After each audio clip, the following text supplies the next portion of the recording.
Jharkhand high court के प्रथम न्यायाधीश और न्यायमूर्ति एलपीएन शाहदेव की आज 13वीं पुण्यतिथि है।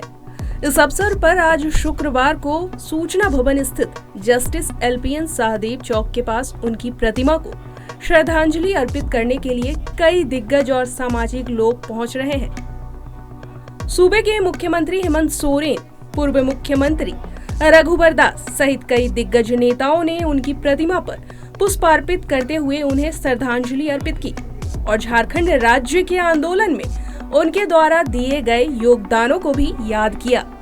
और झारखंड आंदोलन में प्रमुख भूमिका निभाने वाले पूर्व जस्टिस एलपीएन शाहदेव जी की इस पुण्यतिथि के अवसर पर सत सत नमन। हम सब दल हित से ऊपर उठकर झारखंड में गरीबी, भुखमरी, बेकारी, झारखंड एक विकसित राज्य की श्रेणी में आए, यही संकल्प लेते हैं।